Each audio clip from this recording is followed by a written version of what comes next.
Very excited to be one of the early large OEM partners to announce support for MDEP, as it's often called. MDEP for us is a way to align more closely with Microsoft. Welcome back to the Teams Insider podcast. This week we are talking to Tormod from Neat.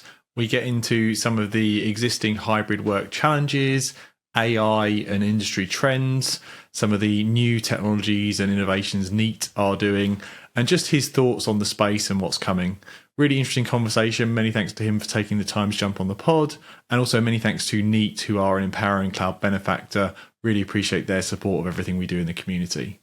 On with the show. Hi everybody, welcome back to the Teams Insider podcast. I've been excited for this conversation. I had a really interesting prep call with Tormod, some interesting thoughts on where the industry is going and certainly where Neat are going. So I guess without further ado, Tormod, could you just introduce yourself and your role, please? Yes, hi everybody. Thanks for inviting me to the podcast, Tom. So my name is Tormod Ree. I am the Chief Product and Engineering Officer at Neat, which basically means I'm responsible for all things product at our company.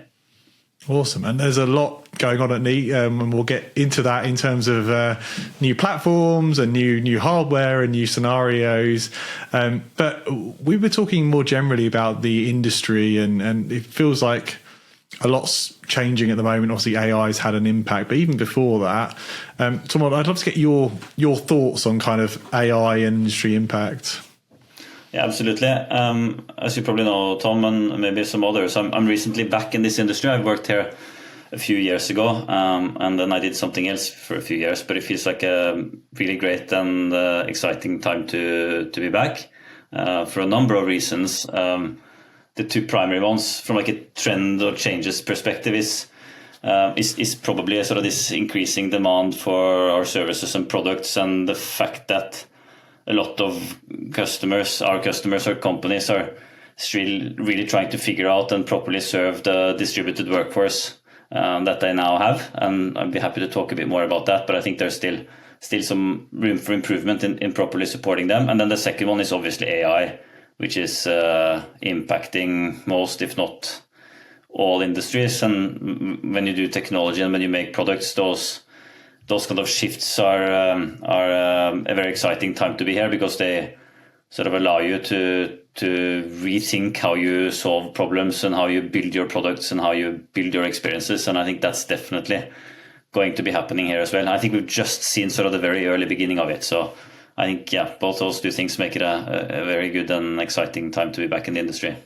Yeah, it's interesting times in the sense of the way devices are built and the platforms they work with is quite different. As in we're connecting to different UCASs with their capabilities. Then you're putting capabilities in your hardware as well, and your software and your platform. It feels like we're as an industry, kind of devices and VC and UC and collab, because it's now software driven, is in a much better place to adopt these new AI capabilities than where we were, kind of back in the day.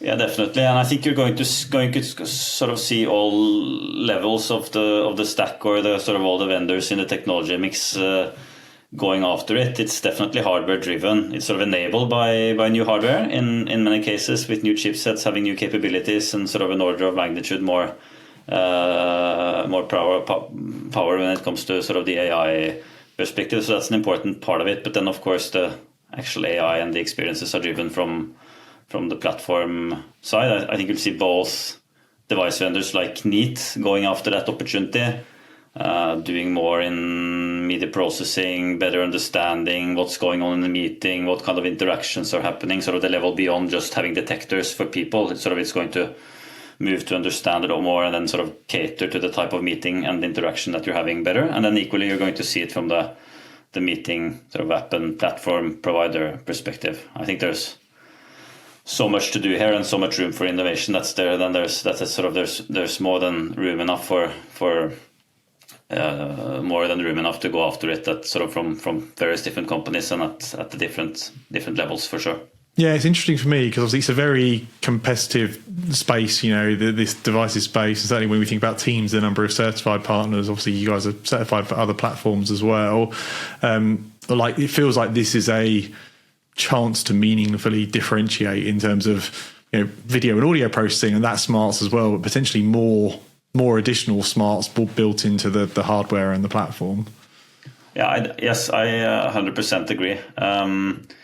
I mean, yeah, when you're in a products team like me, kind of new technology and new innovations are an exciting opportunity to go differentiate, but like also to solve by solving problems in a new and a different way. It's never kind of particularly exciting to just kind of be in the market to try to copy what everybody else is doing and not have any new stuff to go do. So I think it's good like that, and I think, as you say, it's going to be used for a lot more, right? So there's elements that have been used on sort of the machine learning, computer vision side, also for audio to improve the experience, to do things like what Neat brought to market with Neat Symmetry, to do sort of proper voice isolation. We're starting to see name tags and other sort of features, but I still think that's just the very beginning.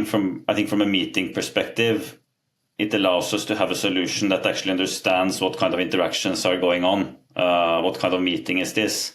Like, how are the people interacting, and then adapt the experience to that. Now it's sort of just adapting to where people are, and it's trying to provide you with the best possible view of everybody, or the active speakers say. But like, if you actually understand what that meeting is like, and people have been talking about this for a long time, and there's been some attempts at solving it, but it's not really there yet. But you'll start to see that what's more like a series, movie, TV kind of production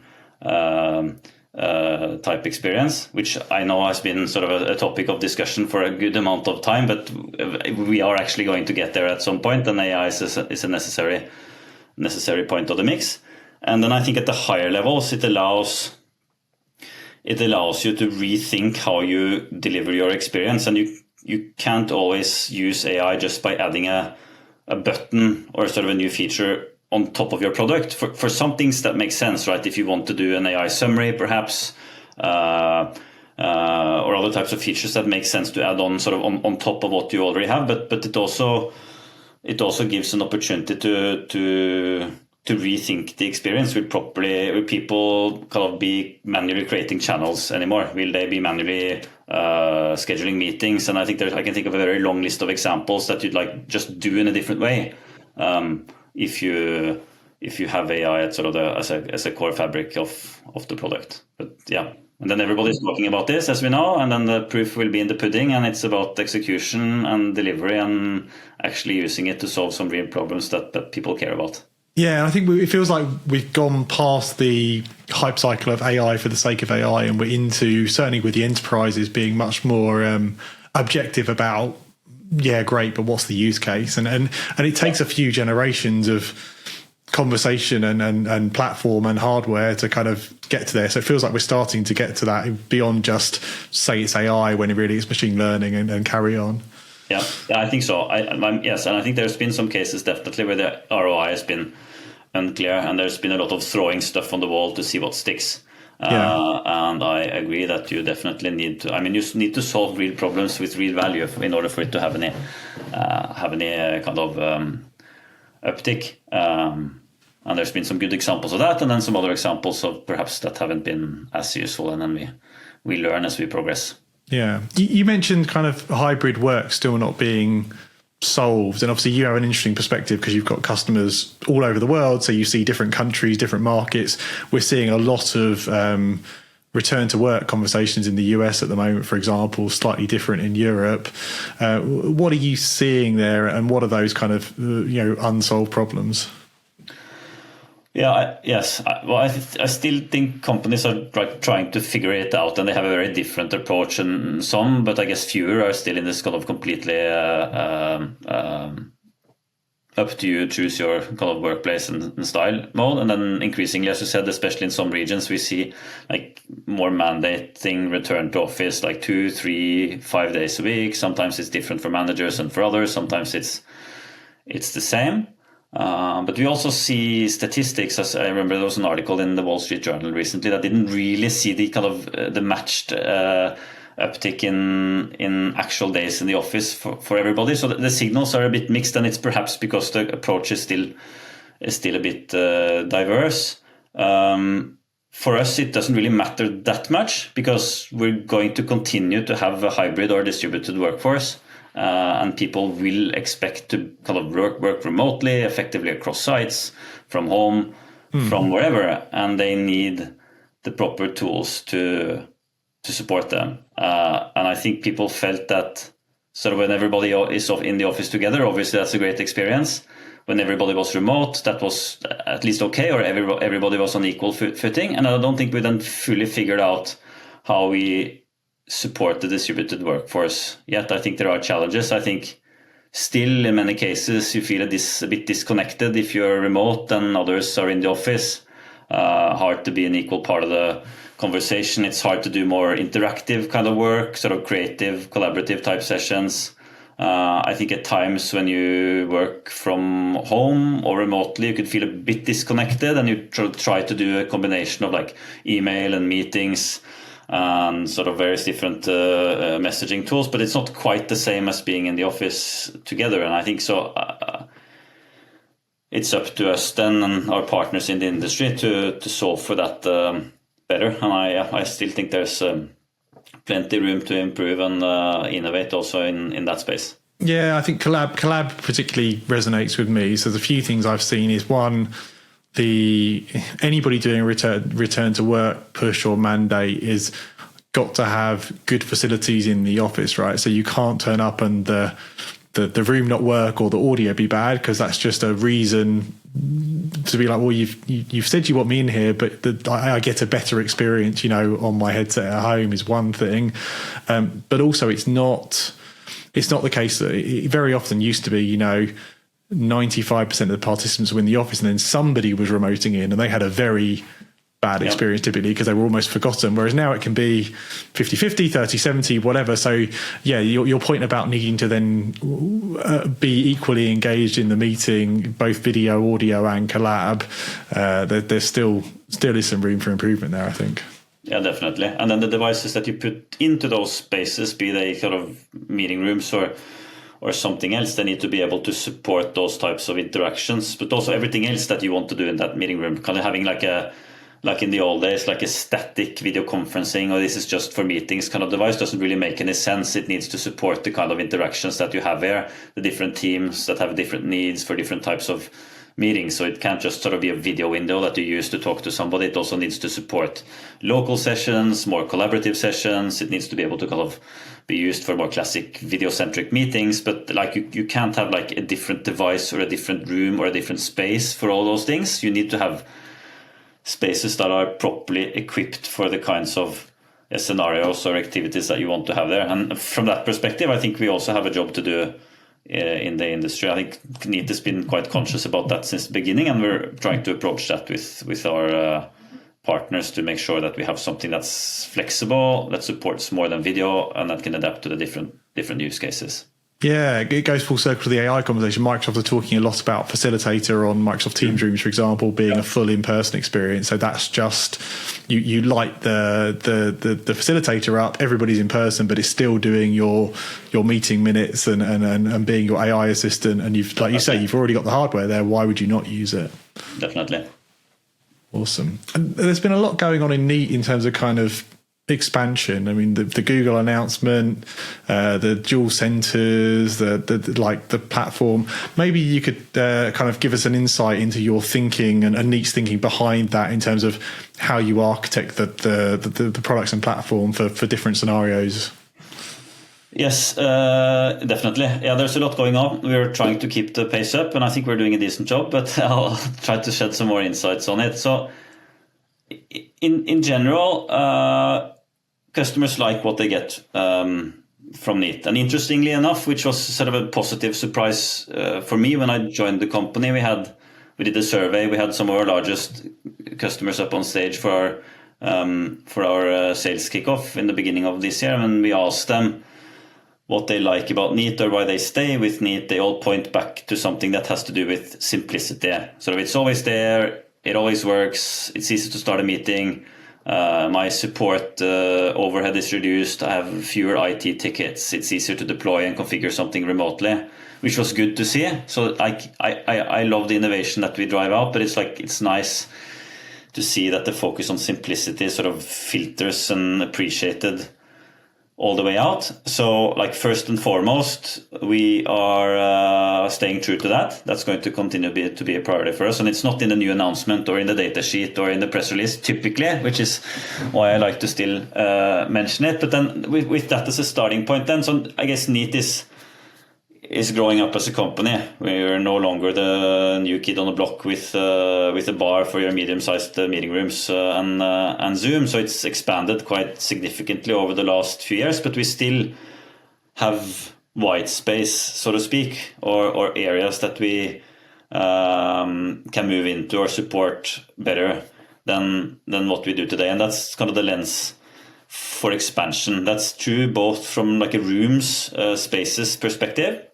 We know that there are some really large rooms or complex configurations that we can improve the Neat experience in.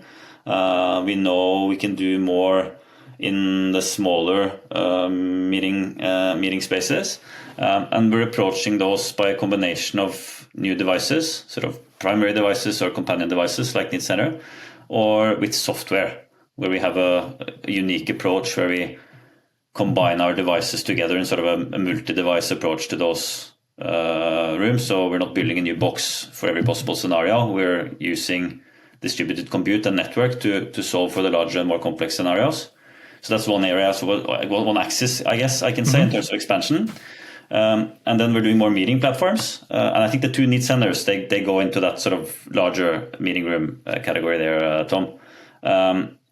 And then we're doing more meeting platforms. We have announced support for Google Meet. That's coming towards the end of this year. Excited about that as well. And then we're also investing in new experiences. And by that I mean, for instance, in our App Hub platform, supporting more third-party applications, which I think the primary use is then to use our devices for more than meetings. And we realize that we can't and won't be doing everything ourselves, so we should do it together with partners. App Hub is a good example of that. And you recently added BYOD as well as a supported option. Thank you. And that's the other. So it's sort of a platform, it's sort of an experience. But we know that's a big market. There's a lot of demand for it, and Neat hasn't really been playing, at least not properly, in that category earlier. So again, that's a combination of, well, we've done announcements with our existing products that all support BYOD. You can also now do the bar Gen 1 and Gen 2 without the pad in sort of a cost-effective BYOD setup, and then we're doing some innovation on the software side to make that a better experience. And yeah, customers vary. So some of them really prefer the sort of native experience, and that's something that we definitely continue to invest in. And some others, for various reasons, prefer the BYD way of having meetings, either for sort of a UX perspective, that's what their users are used to, or perhaps they have a bit more differentiated approach where they have some BYD rooms, typically the smaller ones, and some larger dedicated rooms. So that's what I see. I see a lot of, even in some of the biggest customers I talk to, 1,000 plus MTRs, they still have a use case where a division or a region or budget or just, it's huddle, whatever, they're like actually BYD is fine. So being able to keep it within their vendor support ecosystem. So you've still, in your case, you've still got Pulse and management, same SLA, same gear, but it's a different use case. Or the other thing that's interesting is, customers that might have different platforms or want different options. Google's interesting. I don't see tons of overlap in the customers I talk to with Google, but yet you see what they're doing with Gemini and Workspace, and actually they've got some potential to do interesting things there. Yeah, I agree on both. We see the same. I think BYOD is definitely used more in the down market space, and then, as you say, there are companies with certain regions, certain offices, but perhaps more often certain types of spaces where they prefer BYOD, and often they've been struggling with properly supporting those rooms because they've lacked management capabilities, often any management capabilities at all. They don't have insights into room utilization and sort of bring that in with the rest. often get feedback that there's a lot of value there for sure. And talking of software, you recently announced or made an announcement along with Microsoft and the Microsoft Devices Ecosystem Platform team. Can you talk us through that? Because that's pretty hot news. Yes, absolutely. I'm very excited to be one of the early large OEM partners to announce support for MDEP, as it's often called. So MDEP for us is a way to align more closely with Microsoft. MDEP is an important initiative for Microsoft. Many of your sort of audience might already know that, but it spans broader than Teams and Teams devices. It sort of cuts into a lot of other segments where Android is used as the operating system, and sort of our space being one of them. So for us, I think this is sort of a testament to our close relationship and partnership with Microsoft. It allows us to continue to align very closely with them, and with having sort of the app, the meeting platform, the app and the OS from the same vendor. I think that also puts us in a good position to make sure that we continue to deliver something with high quality and reliability, and potentially also tighter integrations through the likes of APIs between the OS level and the app level, so that sort of there's more visibility and more opportunity to deliver something with even higher quality, and also align with Microsoft into their efforts on zero touch provisioning or easier onboarding of devices. So we're super excited about that, and look forward to delivering that together with our Microsoft. And how does that impact your kind of your uniques and your roadmap and your capabilities? Because that's an interesting conversation in our industry at the moment. Is like, well, if you go MDEP, does that reduce your kind of capability to do your own unique smarts?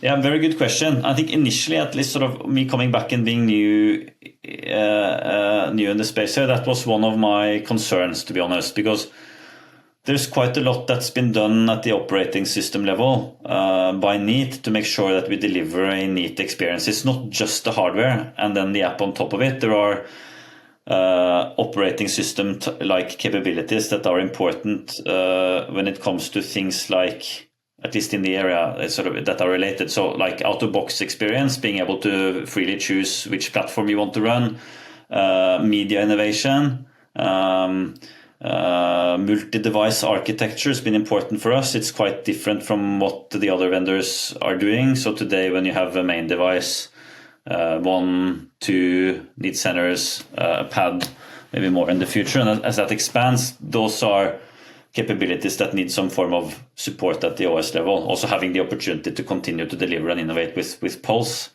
for management has been very important to us, which means that it can't really be doing MDEP can't turn our devices into like plain vanilla bars. Then we that will just commoditize them, and there's really kind of nothing neat about them anymore. We're about more than sort of the hardware and the industrial design and pretty looking devices. So it's important for us to also have an operating system that supports that. And I was concerned about that initially, but as we progressed in our discussions with Microsoft, we've gotten to a point where we can combine the best of both worlds. We can deliver on MDEP with the requirements that we have from Microsoft side, but we can continue to deliver an experience that's uniquely neat and continue to innovate on top of that. And when we have that outcome, I'm happy about it. I think Microsoft is happy about it, and it's a good place to continue to be very closely aligned and yet continue to sort of have the room to innovate and do new things. Yeah, that's great to hear, because I mean that's obviously from if you're a neat customer perspective, you want to only see new and better capabilities. Like the strength and security of Microsoft obviously is a benefit to some customers, and there's some standardization there, and I'm sure we'll see like Teams and MDEP, you know, as you say, they're different business units, different teams, but working closely together. So there'll be some other benefits there. But for the OEMs, and also I talked to lots of different OEMs, it's going to be important to maintain that differentiation and smarts and be able to innovate on top of that platform. Yeah, definitely. I mean, that's true for us. It's true for all the other OEMs. It's more fun to be in this space if there's lots of competition and innovation. Definitely. So I'm glad to see that that's the outcome we'll get out of this. Awesome. Well, thanks so much for the insights. Really interesting to hear your perspective and some of the kind of thinking, not just on a per device level, but the actual philosophy going into some of the design and innovation. Maybe, I know you've got some other stuff in the works we can't talk about yet, but maybe we'll have you on again in the future and we can dive into some new stuff then. Yeah, I would love to. There's more to come. Awesome. Thanks so much. Appreciate you joining us. Thank you.